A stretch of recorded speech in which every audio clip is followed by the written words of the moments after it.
기도하시겠습니다. 하나님 아버지, 감사합니다. 지난밤도 지켜주시고 오늘도 이 하루를 말씀과 함께 시작하게 하심에 감사드립니다. 오늘도 허락하신 말씀을 읽고 나눌 때에 이 자리에 함께하여 주셔서 말씀이 이해되고 깨달아지게 하여 주시옵소서. 오늘도 말씀 붙잡고 승리하는 하루 되게 하여 주시옵소서. 예수님의 이름으로 기도합니다. 아멘.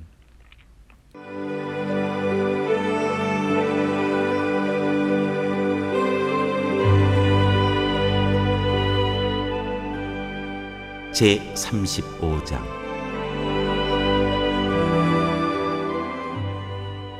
에돔에 대한 심판.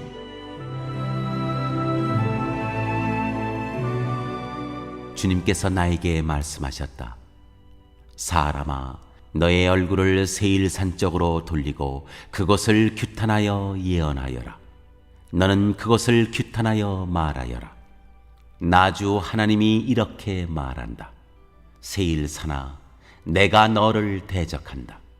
내가 내 손을 펴서 너를 치고 너를 황무지와 폐허로 만들겠다. 내가 네 성읍들을 폐허로 만들면 너는 황무지가 될 것이다. 그때야 비로소 너는 내가 주인 줄 알게 될 것이다. 네가 옛날부터 이스라엘의 한을 품고 있더니 이스라엘 백성이 재난을 당할 때 그들이 그 지은 죄로 심판을 받을 때 너는 그들 위에 칼을 휘둘렀다. 나 주 하나님의 말이다. 그러므로 내가 내 삶을 두고 맹세한다. 내가 너를 피투성이가 되게 하며 피비린내 나는 일이 너를 뒤쫓아 다니게 하겠다. 네가 남 죽이기를 좋아하니 피비린내 나는 일이 너를 뒤쫓아 다닐 것이다. 내가 세일 산지를 황무지와 폐허로 바꾸어 놓고 그것을 지나다니는 사람이 없게 하겠다. 내가 세일의 모든 산을 칼에 찔려 죽은 자들로 가득 채워 놓겠다. 네 언덕과 골짜기와 모든 시냇물에는 칼에 찔려 죽은 자들이 널려 있을 것이다. 내가 너를 영영 황무지로 만들어버리고 네 성읍들에서 다시는 사람이 살 수 없게 하겠다. 그때야 비로소 너희는 내가 주인 줄 알 것이다.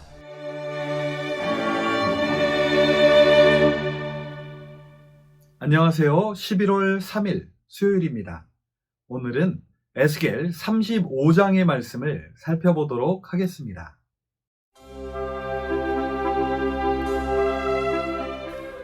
우리는 어제 34장의 말씀을 통해 예루살렘의 멸망 이후 지도자들의 잘못을 고발하시며 하나님께서 친히 이스라엘 백성의 목자가 되어 다스리시겠다는 약속의 말씀을 살펴보았습니다. 오늘 우리가 살펴볼 35장을 보면 하나님은 갑자기 에스겔에게 너의 얼굴을 세일산 쪽으로 돌리고 그곳을 규탄하여 예언하라고 말씀하십니다. 그러면서 하나님은 세일산을 대적하시고 손을 펴서 너를 치고 너를 황무지와 폐허로 만들겠다고 예언하게 하십니다.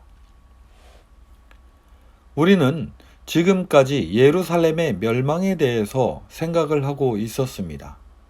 그런데 하나님은 왜 갑자기 세일산을 보라고 하시는 것일까요? 먼저 세일산이라고 하는 것은 에돔 족속을 의미합니다.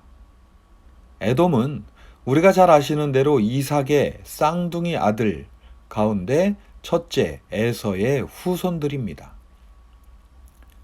이삭이 야곱과 그 아내에게 속아 야곱에게 장자의 권리를 물려준 후에 에서는 자기가 속은 줄 알고 야곱을 죽이려고 하지만 오랜 시간이 흘러 야곱과 화해를 하고 광야를 떠돌며 지금 말하고 있는 세일산 지역에 정착을 하게 됩니다.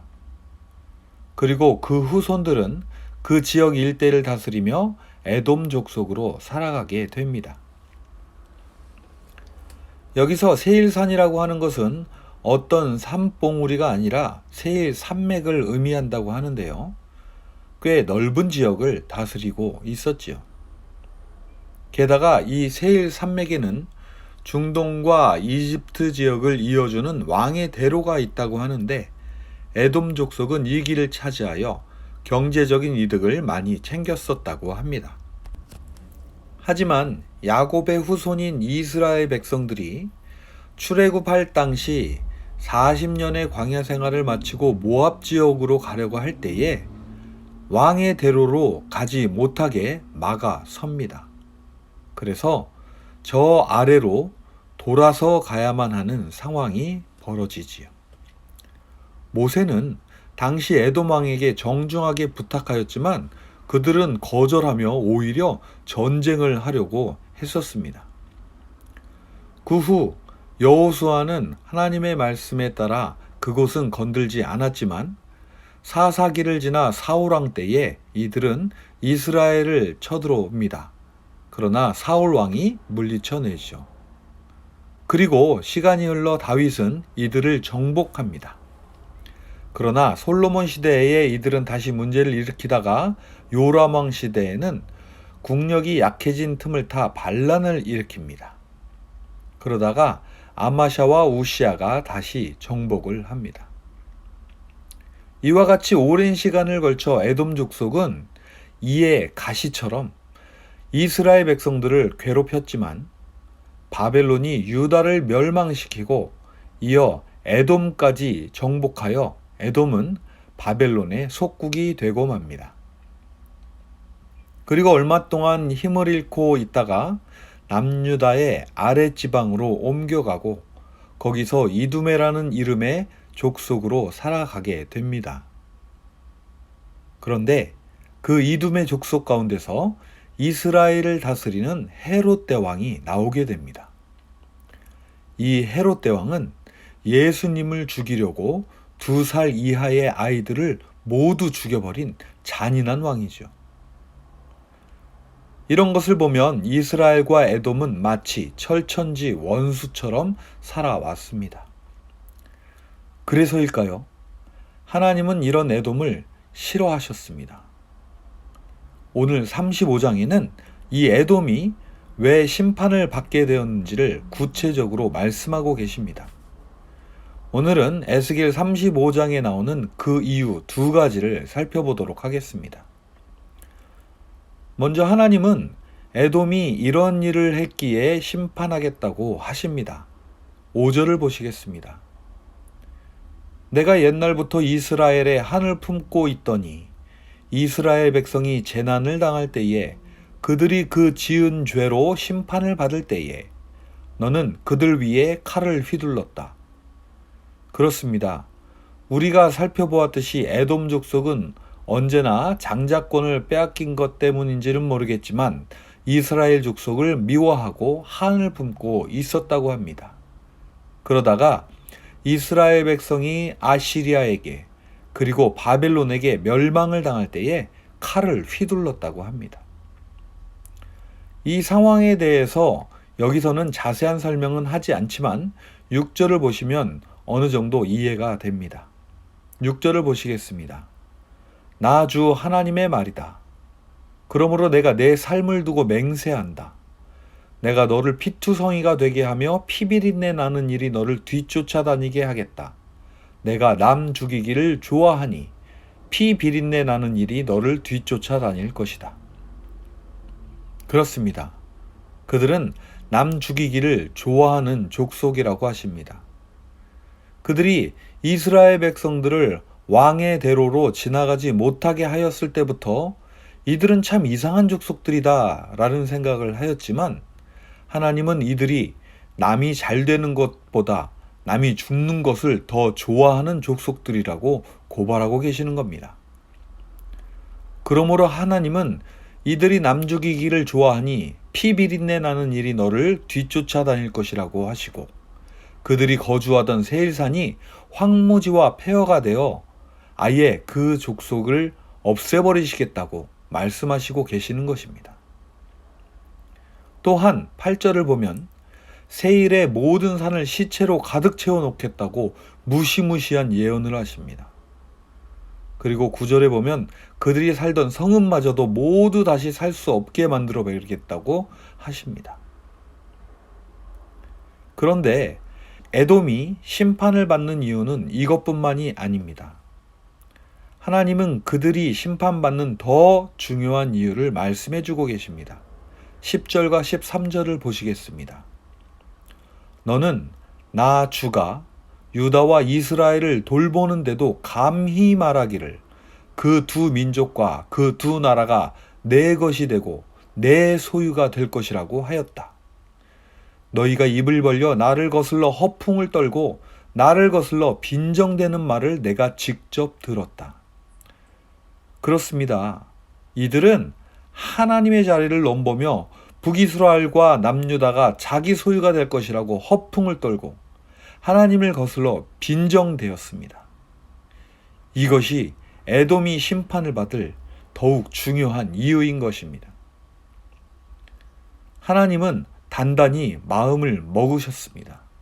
11절을 보면 에돔 족속들이 이스라엘 백성들을 미워하고 질투한 것처럼 하나님께서 똑같이 그들에게 보복하겠다고 하십니다. 그리고 그들의 산이 황폐하게 된 후에야 그들은 자신들이 조롱하는 소리를 하나님께서 듣고 계신다는 것을 알게 될 것이라고 경고하십니다. 게다가 더욱 슬픈 것은 그들의 멸망을 그 누구도 애도하거나 슬퍼하지 않고 그들이 황폐케 됨을 모두 기뻐할 것이라고 하십니다.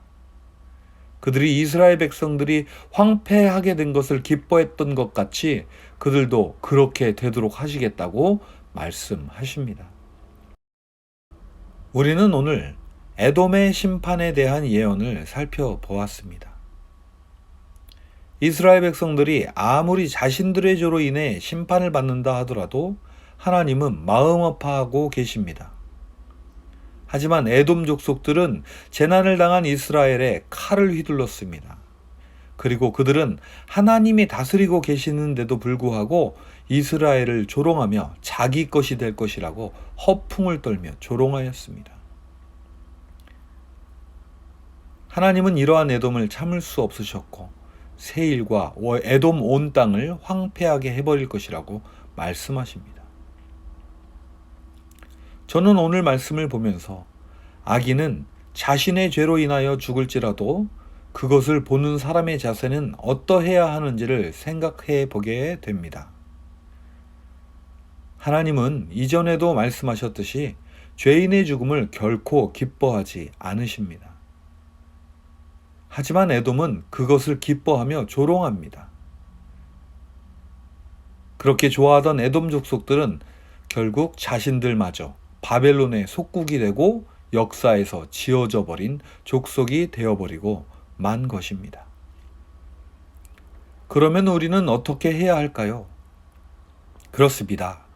이전 장에서도 살펴보았듯이 우리는 에스겔과 같이 파수꾼이 되어 경고해야 합니다. 그리고 비록 아무리 악할지라도 회개하고 돌이켜 선을 행하면 용서를 받게 된다는 것을 알려주어야 합니다. 그리고 그들이 언제든지 돌아올 문을 열고 기다려야 합니다. 이것이 바로 예수님을 보내신 하나님의 마음이 아닐까 합니다. 오늘도 에돔을 향한 심판의 메시지를 묵상하시며 하나님은 우리들이 하나님의 자녀로서 어떻게 행하기를 원하고 계시는지 돌아보시는 귀한 하루 되시기를 바랍니다. 기도하시겠습니다. 하나님 아버지 감사합니다. 오늘도 말씀을 통하여 다른 이의 아픔에 대하여 어떻게 생각하고 행해야 할지를 돌아보게 됩니다.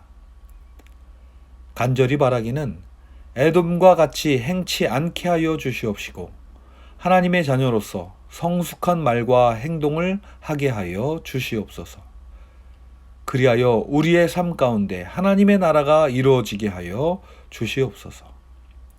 오늘도 우리를 하나님 앞으로 인도하시는 우리 주 예수님의 이름으로 기도합니다. 아멘.